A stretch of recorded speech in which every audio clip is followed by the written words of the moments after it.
I also did a lot of cyber intelligence threat and analysis, Marine Corps Cyber Command, US Cyber Command, and UCOM. I stood up a new capability for them before I retired. I was deployed to, like I said, many places. My background is mainly DoD, Department of Defense, but I've also done both intel community, the intelligence, CIA, DIA, et cetera, worked in those communities. But as soon as I came to the Columbus area is where I started getting my niche skill set in the PCI, DSS, because of all the retail shops. You got the insurance and the financial markets. You have JPMC, you got Huntington, and of course you have Nationwide and the Grange. So I was able to get into all these different kind of compliance frameworks, and I took my DoD experience and moved it over and understood that, hey, this is all quite the same. You're just doing it for a different customer. I'm a panel member on certain things. I'm an advisory member on the EC Council training certification for the CEH and other things. I'm also an advisory member on the US. Believe it or not, I thought I was out and they pulled me right back in. I'm now part of the United States Marine Corps Cyber Command Auxiliary. So it's basically a bunch of people who volunteer their time to help support the strategy of the Marine Corps on their cyber operations. I'm pretty good. I really like that one because it brings me back into working with the DoD.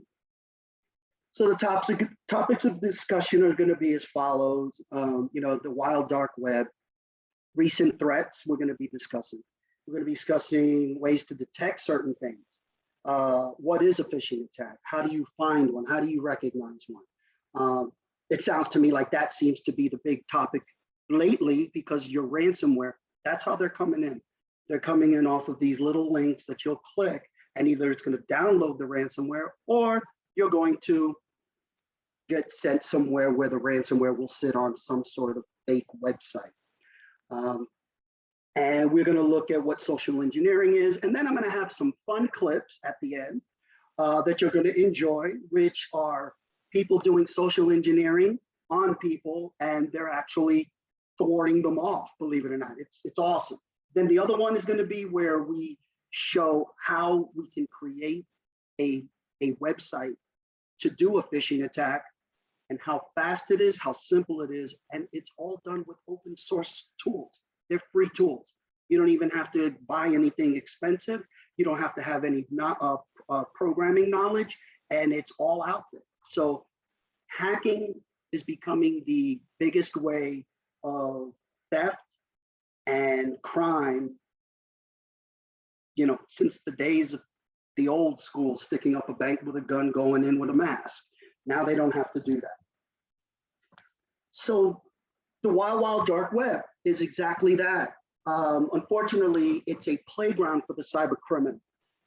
You can read along the slides, but I'm going to speak more so on my experience on how we dealt with a lot of the cyber crime, and that it's out there and where it is. For example, the dark web is a part of the web where you need certain tools to get in. You can't just go into a web browser, type something, and you're going to see a bunch of criminal activity. It's actually a little harder than that. They use things like Onion, Tor. It's basically a tool that anonymizes your activity on the internet.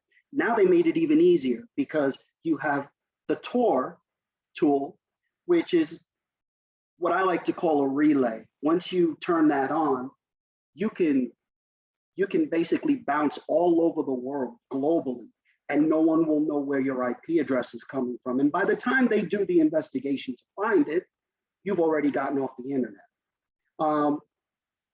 And what it does, it provides you a proxy, which is basically going through the web page, going in and anonymizing yourself to a point where you're able to access certain things and they trust you on that side, because these tools are known to be cyber criminal tools.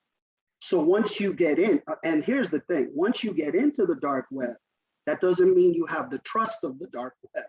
You can look, once you start interacting Then you go through a whole level of different authorizations, authentications. What group are you in? When did you do this? When did you do that? And it becomes a huge, I mean, it's worse than probably a DoD background check. That's how intimate they get and intricate. So the focus basically is to anonymize your activity.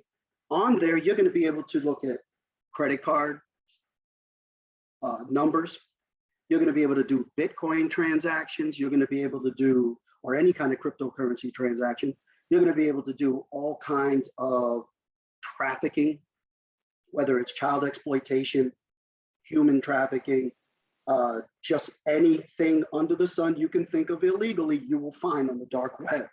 And that's why when you hear of instances where someone's been caught and they have the actual evidence on their laptops, which is, I don't know why someone would do that. It's either encrypted or they kept a remnant or what they call metadata of whatever it is they were looking at on their local machine. So they can just look at it whenever they want. And they think the encryption is strong enough, but it's on their machine. So when it stays on their machine, then the evidence obviously is going to be accessible. And that's when you hear about people, and then you find out they roll over and they say, hey, I found it at this website on this proxy in this chat room. And next thing you know, they got like a big child exploitation ring come down with like 100 users. That's where that comes from. It's from these little dark websites that you go, that are out there, that are they're the people who are doing all this. You know, the cyber world is dangerous, and this is why I do what I do, believe it or not. So the recent cyber threats and events, the one we all want to talk about, and the one that's in the news right now the most, is the Colonial Gas Pipeline ransomware attack. So that was an interesting one. That was not as sophisticated as people may have thought. The people behind it, at first, they were saying, oh, they're just some new group that just came out. They're sophisticated, but they're new. I don't know how that works, but they're not new. They are an actual APT, Advanced Persistent Threat, who actually came out and decided that they were going to go after critical infrastructure. And they did it in a way where they did it just like all the other attacks. Now, there's a lot of speculation and how it was actually done. And they don't want to really talk too much about it, because if you release the techniques of how people do things, you're just opening up Pandora's box. But you have to give enough to industry, like the city, state, local, and commercial, to be able to protect themselves. So that's the big challenge right now, is the sharing of information. So Colonial Gas Pipeline ransomware attack has the big, right now has the big headline, because it's affecting not only political and geopolitical issues, it's also affecting everyone's pocketbook. Gas prices just went up. The other thing that this does is it not only raises the gas price because of the lack of gas and whatever this pipeline's main feed was, but now you have a ripple effect in the whole economy. And when people go after these kind of attacks, that's what happens, is it not only becomes just a cyber attack, it becomes a cyber attack where it starts, but it ripples into everything else in our life. Now, not only gas, if this had been, I don't know, a SCADA attack at, which I'm going to talk about in a minute, a water system, right? Think about that for a minute. Your water system is your way. Without water, we do not live. Without water, we cannot clean. Without water, we cannot do, I'd say 95% of the things that we do to stay clean, healthy, just basically alive. Water helps us with certain green initiatives, right? Certain like the Hoover Dam, not the Hoover Reservoir, but the Hoover Dam. A lot of the people on the West Coast use that for a lot of different things: electricity, water consumption, and then these are things that I I realized because at Red Team we were the ones acting like the bad guys using these kind of scenarios, right? So to hear them in the news, things that I was doing 10 years ago or 15 years ago or 10 years ago when I was on the Red Team are now coming to fruition. And we were planning for those back then. So the Colonial Gas Pipeline ransomware attack was basically someone doing something that they shouldn't have done and releasing a ransomware variant, the dark side they called it, amongst all, amongst the actual organization as a whole. Now, of course, I know I don't really, I look at the headlines, but I also look at other kind of sources that are a little more not available to a certain degree. But it did have a very big effect on our economy. And that's the main thing to take away from all this is it was done, and it was done in a way that is not unknown. Second thing, the people who did it, they're trying to say are part of a Russian organization or the Russian government. Interestingly enough, if you look at the headlines, they were very apologetic. They said, I don't want anything. We're not part of a government. We're not part of this. We're not part of that. We just wanted the money. Well, they don't even have any money right now because they've been breached, is the word on the street, that the money that they got from the ransomware is no longer in their possession because someone hacked them. So that was a very interesting twist. And I'm sure there's going to be a lot more out there coming in the next coming days about finding out maybe it might have been Russia, who knows, China. That right now they're not saying too much. SolarWinds was very interesting. SolarWinds was the big hack that everybody was racing to either unplug their systems or patch them. Well, there was no patch. This is a perfect situation where there is no patch. So what do? Well, they were all told, unplug all your SolarWinds. That's a critical part of your infrastructure. You're done. If you're depending on that, you're done. And to believe it or not, that was done by just breaking into their Texas-based organization and uploading some malware, uploading some code to their code base, and then they emailed out an update, just like we all do, your Tuesday Microsoft updates. That's what happened with SolarWinds. And when they did update that code base, it affected every single SolarWinds device. And that affected the government, intelligence agencies.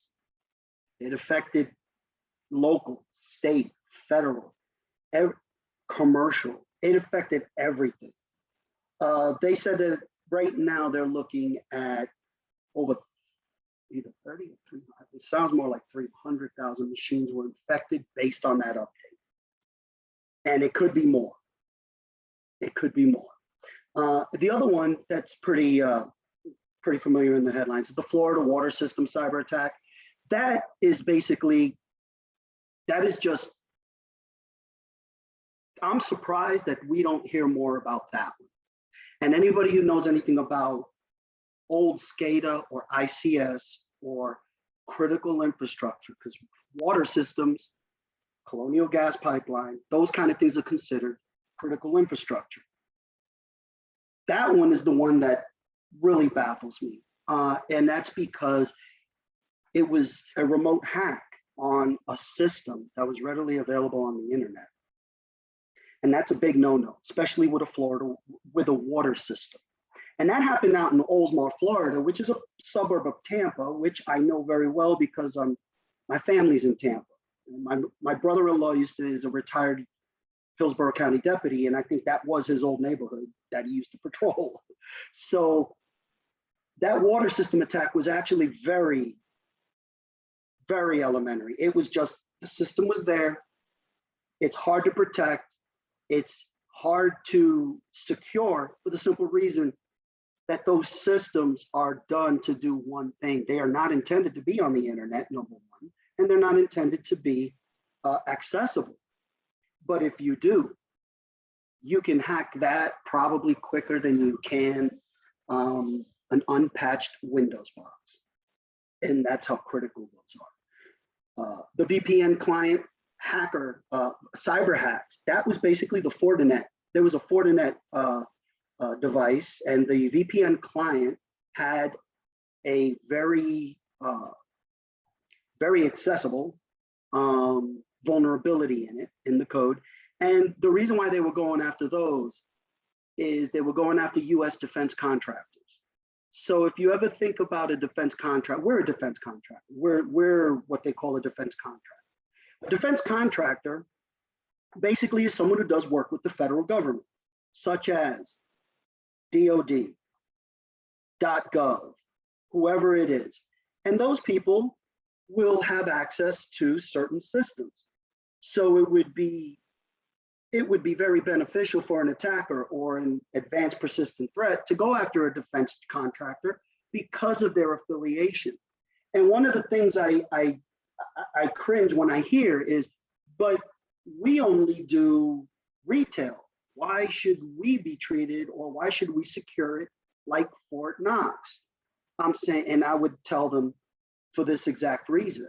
You may not be a target for your resources. You may be a target for something else. You may be a jump point. You may be used as a place to do a denial of service on other systems, right? You may not necessarily be hacked because you are a retailer. You may be hacked for a different reason. And this one in particular was scary because the US defense contractors that were being compromised were really working on some highly classified stuff. And even the unclassified stuff was important enough for them to go and target these defense contractors. That being said, China and Russia do make up most of these attacks. And they're either going to sometimes, so that this way they can use their plausible deniability, they'll actually do the stuff from a university or 501, 3C or something like that, just so they don't affiliate themselves and they put themselves apart from where the actual attacks are coming from. These are pretty interesting statistics. And the reason why I say that is, look at number one. 90% of the remote code execution attacks are associated with crypto mining. What's the big thing right now that everybody's trying to get their hands on and trying to do and trying to make the quickest money on and become the cryptocurrency entrepreneurs just like Bitcoin? And that's crypto mining. Crypto mining basically is going out there, setting up a rig, they call it, and letting currency go through in and out of your infrastructure so you can mine it and get a piece of the cryptocurrency that is actually being put there for a fee. Well, a lot of the attacks are associated with that because that information that's going back and forth is encrypted in a way that it's not encrypted, it's hashed. So it's somewhat obfuscated in this code, but you can't really differentiate what's true data and what's not.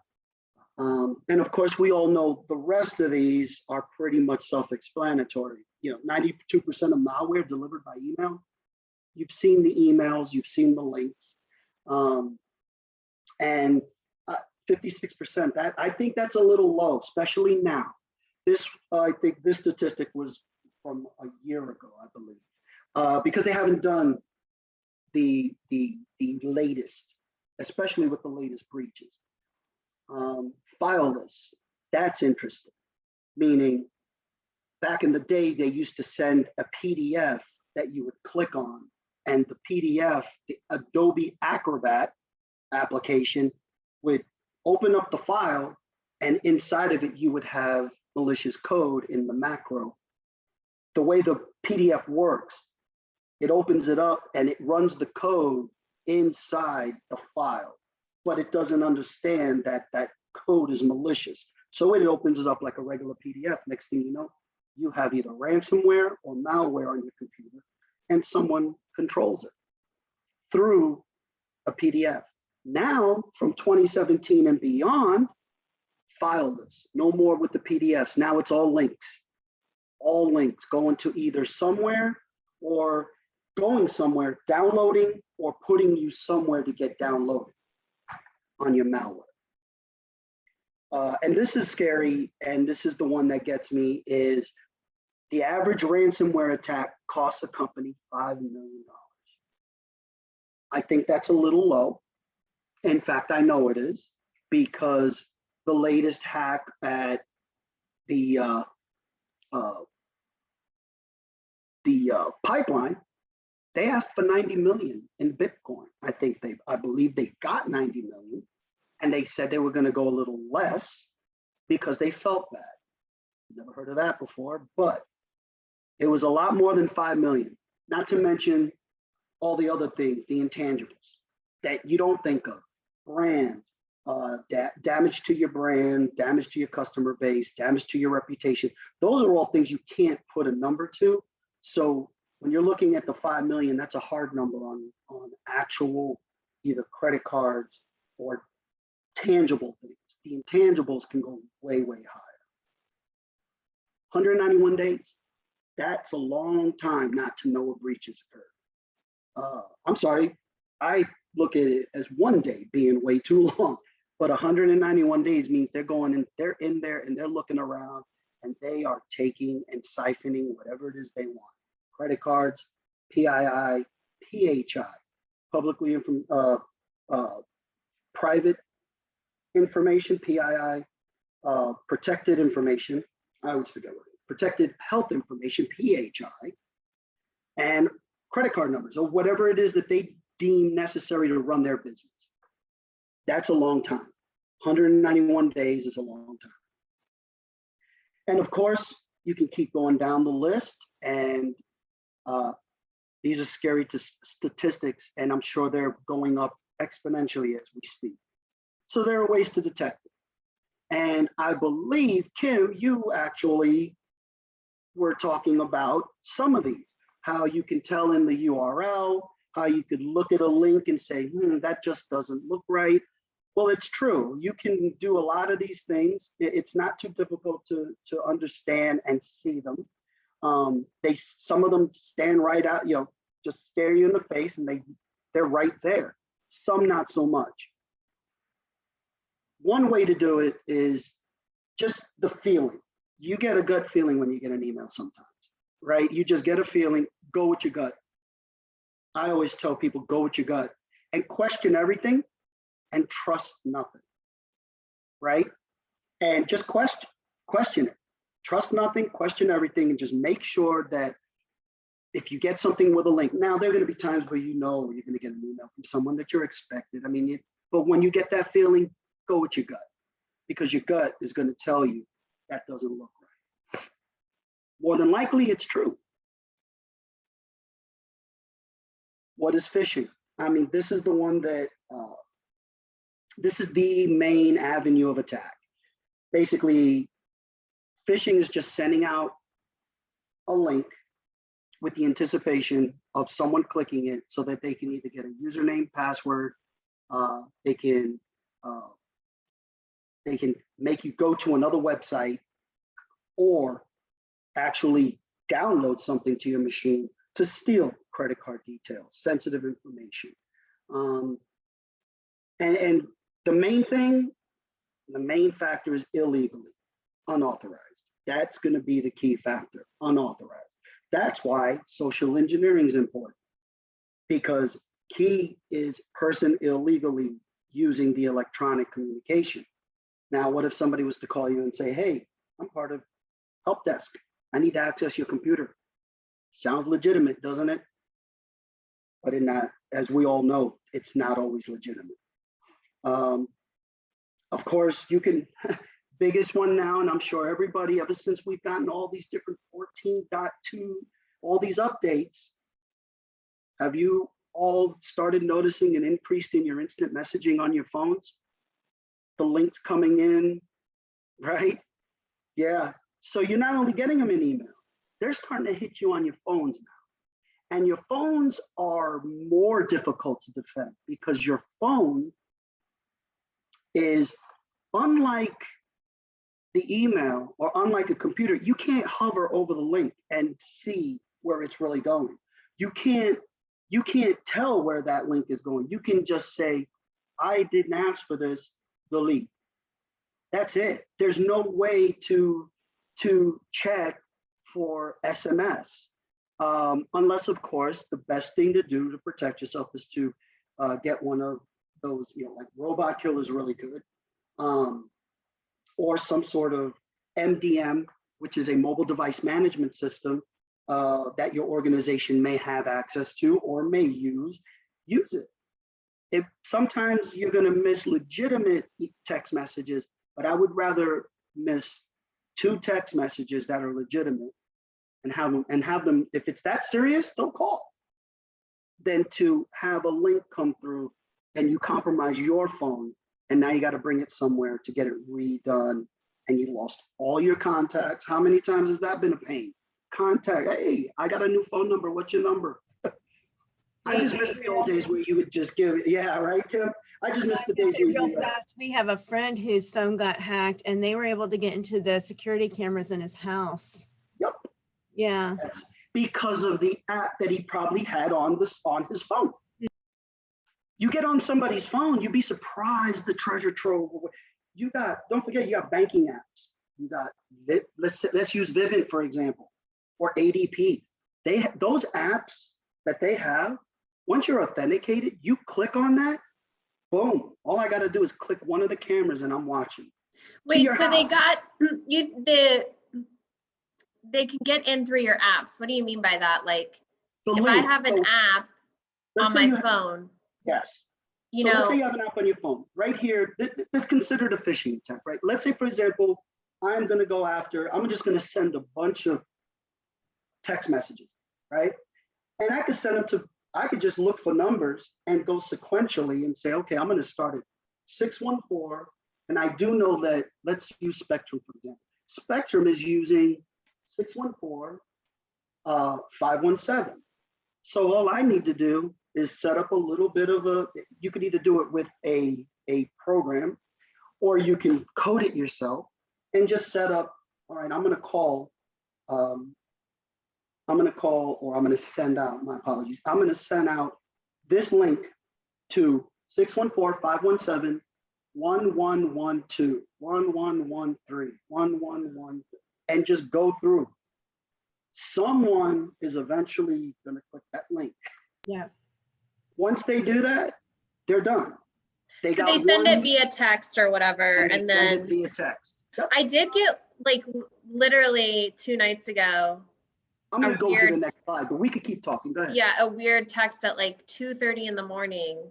Yeah. And it was all dark. I didn't even open it. I just deleted it. I didn't even like click on it, but it was scary. And my husband's out of town. He's actually on his Army Reserve duty. So of course, when he's gone at 2:30 in the morning, he's gone at 2:30, right? Yeah. Right. Go figure. It almost kind of, and that even scares you because it's like, wait a minute. Yeah. Oh, he was away. Right? It makes you start to think. Mm-hmm. And well, I was going to say, this friend I was talking to you about, they were able, this happened in Florida, and we're here, obviously he's here in Ohio. They were able to go into an Apple store and had enough information to convince Apple that they needed the SIM card for my friend's. Oh my God. Yeah. And they had enough information on him that they were able to get a new phone and a SIM card with his information on it. And they, banking account, home security system, everything. They were obviously an anxious mess for months. Oh yeah. Wow. I imagine. Yeah. And that's one typical. Yeah. It gets worse than that sometimes. I mean, don't forget too, not only do they have the access? Now you have to go and deal with your banks. Then you have to go and deal with your credit cards, because I know there are people who put credit card apps, right, on their phones to say, oh, you know what, I want to see how much do I got to love, how much do I, when do I got to make my payment? Everything's all on your phone. This took over this a long time ago. This has more computing power than probably the first DARPA machine, actually. You know, I mean, it is what it is. You know, everybody wants it faster, smaller, more available. And unfortunately, with that technology comes the vulnerabilities associated. And that's with everything, right? That's with everything. Just platforms change. The ideology doesn't. People's mindsets don't, right? So, you know, how the cyber criminals attack. If any of you want a copy of this slide deck, I can provide it to Rachel for you as well, because there is some good information at the end that's readily available on the internet to use as resources for your businesses, for your own, even for your family, even for your own cybersecurity safety. But this is your typical phishing attack right here. You know, how do they attack? They're going to send you an email, and they're going to make sure that it's trusted, and they're going to do whatever they can to make you click the link. And they're going to make it as, I mean, I'm going to show you here in a minute an example of one, and I'm sure, Kim, you probably got one, as you said earlier. I'm sure everybody here has gotten one. In fact, you probably have friends that have gotten them as well. You know, they've gone away from the, what I like to call the Nigerian prince. You know, remember those? The ones that were all over the place, where you would get, oh, I'm a Nigerian prince and I have $30 million, but I can't put it anywhere in Nigeria. So I want to put it in your bank somewhere, and I'll give you a cut of the money. Does that sound familiar?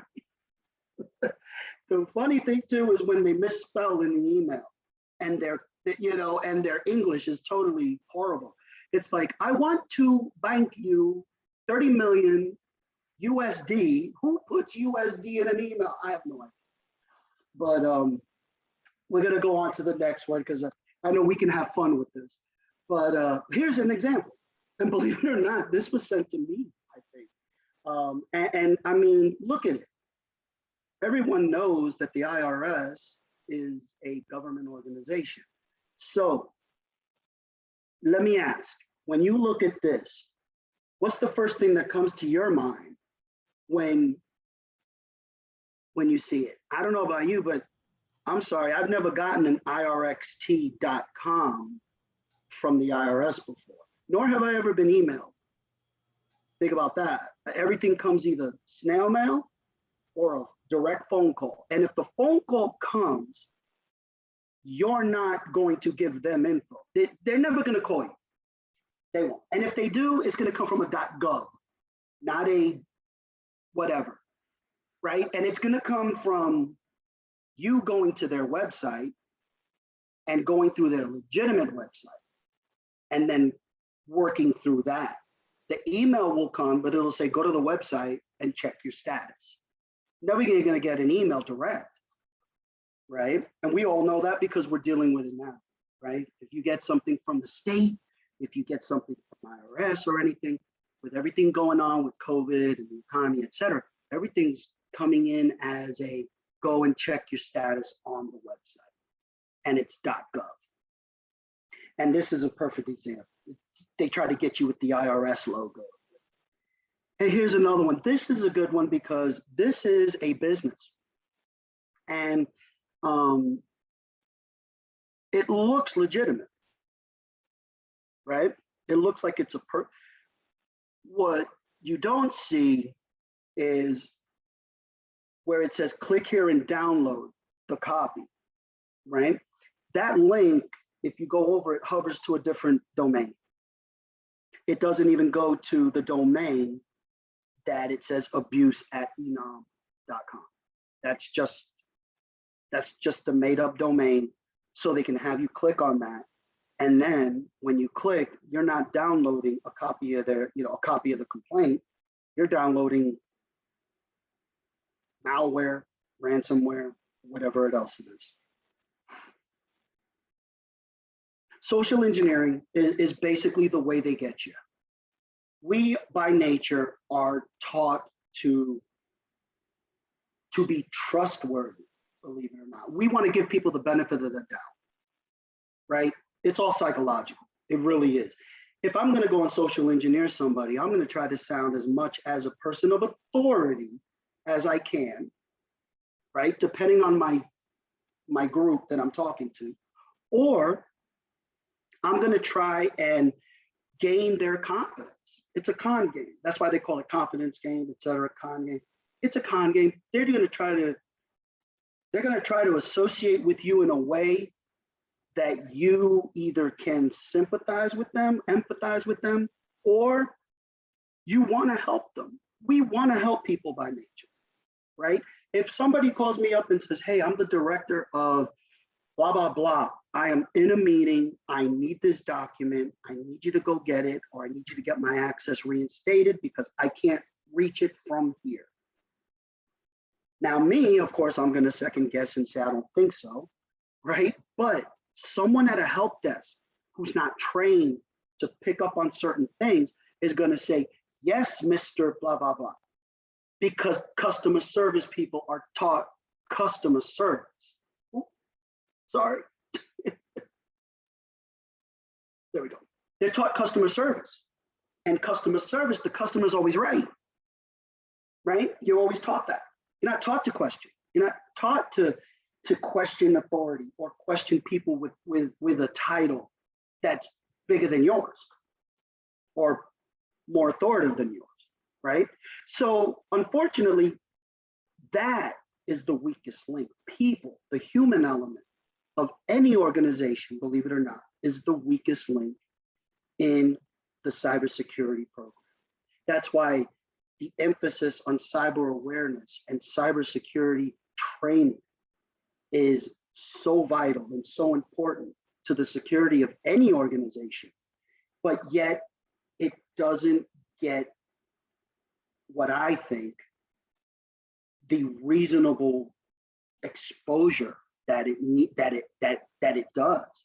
They look at it as, okay, you went through the course, and I hate to even bring this up, but I've known people to utilize that as a way of what do we call it? Disciplinary actions.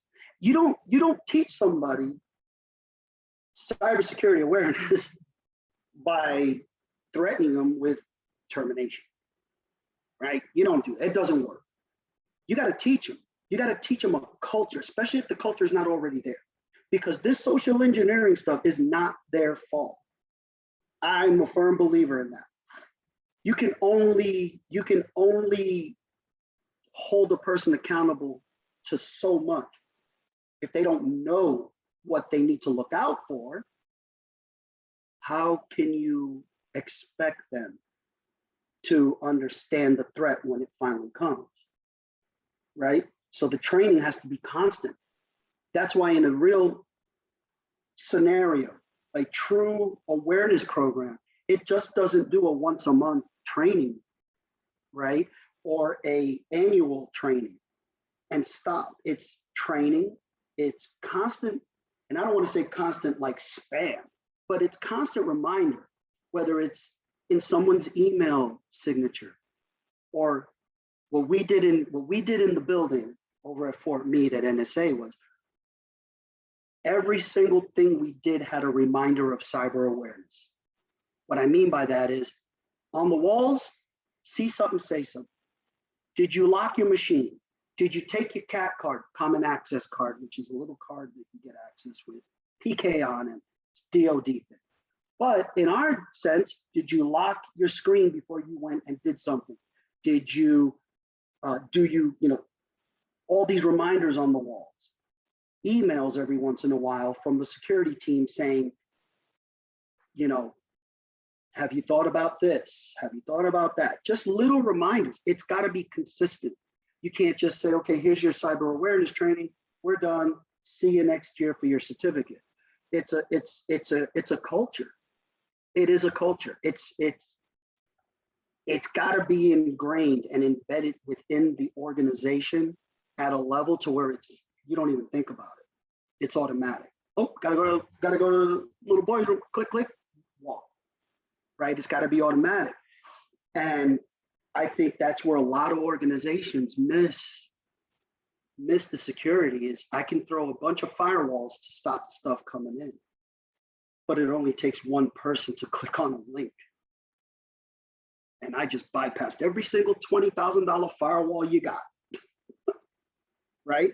So that's I'm off my soapbox now, but that's how, that's how important this stuff is. It's really important, right? To teach people how important it is. Because think of it this way. At work, you should be thinking at work the same way you think as if you were home and you found out somebody breached your phone and got into your bank account. Right? You would do that.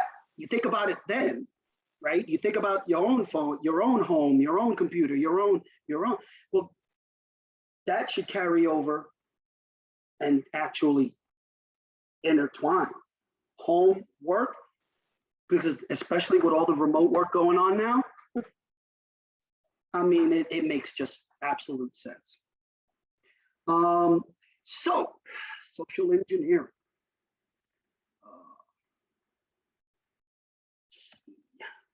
Here it is. Okay, so now we're getting to the meat of it, the fun part. How much time do we got left? Yeah, Israel, it's like 12:55, so maybe like we should probably wrap up within the next 5 minutes or so. We are. I'm done. Yeah. So all the rest of the stuff, and I'm sorry, that's me talking. I get into this stuff. Plus, I started late. My apologies. I just want to show one. Does anybody? Can I just show actually two things? One is going to be a little bit of a social engineering attack on the phone. The other one's going to be the actual creating a website. Is that okay? And they're not long. And in this has your resource websites. It has all the different things that people would want to have access to. And I'm not sure, some people may have even seen this one. All right, so I'm gonna stop share and I'm gonna share to this, okay? Can you see it?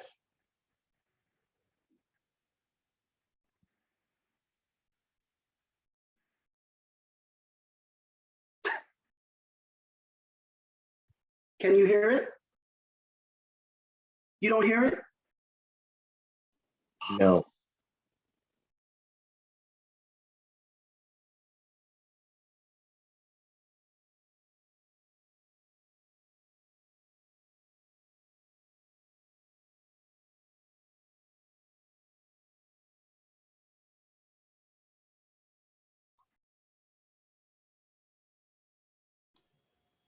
You know what? That one you probably, because you can't hear it, can you?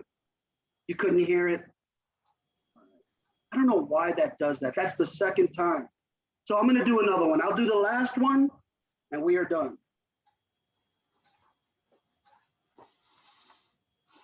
I'll do one more. And then after this one, we will be complete. The social engineering. This one has no sound, so this is a good. Oh, you gotta be kidding me. It's all right.